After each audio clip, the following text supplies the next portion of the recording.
the competition at corner? I think it's too early in the season to make those decisions. The guys are working hard. I think that they all want to play, and we're going to take the competition's going good.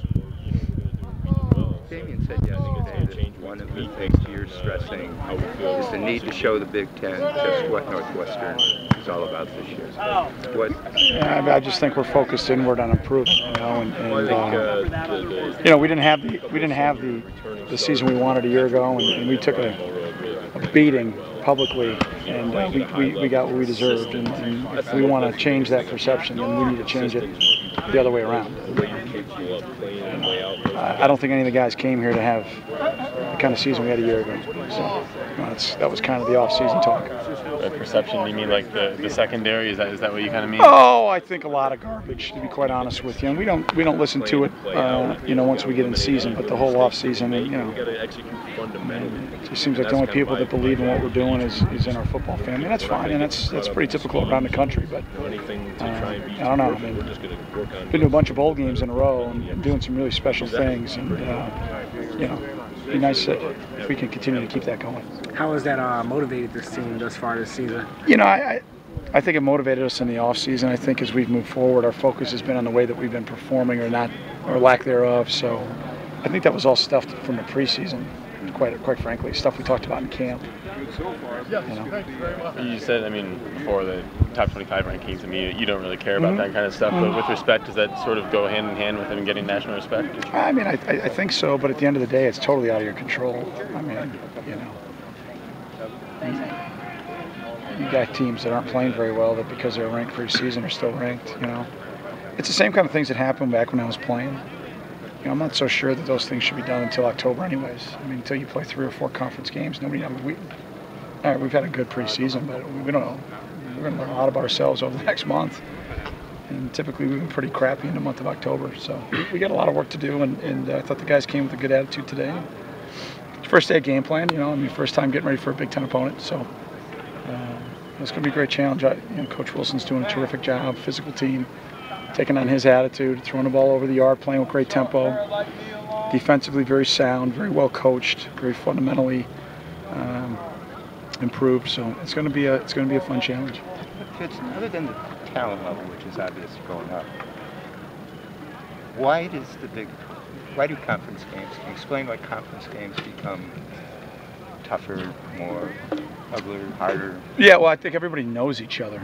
You know, I mean, we see each other every year, every other year, kind of on a 2-year rotation. And then now with the divisions, you're going to see everybody in the divisions every year. So I think as you move forward, you know, you got a good feel for your opponent. You've seen the guys year in and year out. Good, bad, and indifferent how you've played will determine that. But I think also there's just so much respect. I think everybody knows that anybody can win any given Saturday in a conference game. You look across the board, some of the other leagues have already played conference games, and I mean, they're all dogfights. So, I mean, you look at the track record of this series, and a lot of close games, Do you feel like the players have embraced that whole 0-0 mindset, or they're also going to the 1-0 each week? Do you feel like they've kind of embraced what you guys are putting out there for them? Yeah, I mean, it hasn't changed, Chris, from my first year. I mean, we've talked about that for a long time.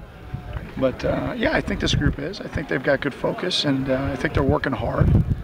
And, you know, I thought our young guys were really good today. They started with all the orientation stuff at the end of last week, and I was on campus a little bit yesterday and saw a bunch of them running around. And I thought they came, you know, well rested and ready to practice today. There are obviously so many questions about the defense entering this season, but one of the biggest factors or variables entering the year was some of these young guys stepping up. How much of a difference has that made having a guy like a Campbell, who's now a second-year player, but also Van Hu, some of these first-year guys playing well? You know, so far so good. You know, we definitely have improved through the non-conference schedule, and you know, let's see if we can play Big Ten football. You know, there's a reason why you play 8 conference games to get an opportunity to play in Indianapolis, and kind of one week championship game. Every week's a championship game. Every game matters, and if you want to be there, everybody's kind of in control of their own destiny as we sit here today. So, who's going to embrace it? And then in the the 3.5 hours on Saturdays in the fall, or as we move forward, who's going to go make it happen? So, it should be a fun couple months. I know that. I mean, it doesn't seem like any of us are a whole lot separated from each other. It seems like everybody's pretty good, and everybody's won some close games. Everybody but I think us and Minnesota and Ohio State have lost some tough ones. So I don't think there's a whole big separation from those. Does it help with game planning knowing that Kaufman is going to be their starter going into Saturday? Well, I wish he was the starter for 4 weeks. You know, I mean, they've got a great advantage. He started really a game and a half. I mean, played a half or whatever there against UMass, but that wasn't a game. You know, and then the VSU game he played for quite a while, and then he got hurt. You know, so you've got a very small amount of empirical data there, but you can see that. You know, IU's doing a great job using their weapons, and they've got them across the board. They're playing 4 tailbacks, rolling about 8, 9 wide receivers, very good tight end, and an offensive line that's playing their tails off. So, you know, we're going to have our hands full on defense. There's no question about that. Sorry, I jumped in late, so I think I missed it, but not being in the top 25, is that, I mean, from a program perspective, and it's something you can plug, I mean, does that bother you that you're not in the top 25, or does it just not matter? You know, my high school coach, Tom Saliga, said, you know, football is like life. It's like a horse race. It doesn't matter where you start, it matters where you finish, you know. And so I don't really care if we're ranked now. I care if we're where we deserve to be at the end of the season. And how we're going to get there is if we earn it. So, again, we can't control that, and I think it's great for fans, and I think it's great for you guys to banter around and debate, but it doesn't mean anything for the game on Saturday. It's how we prepare and how we focus inward on getting better. And, you know, one day in, beautiful day for it. I thought we had a good day of work, and we'll clean some things up tonight and come back out and hopefully have a better practice tomorrow.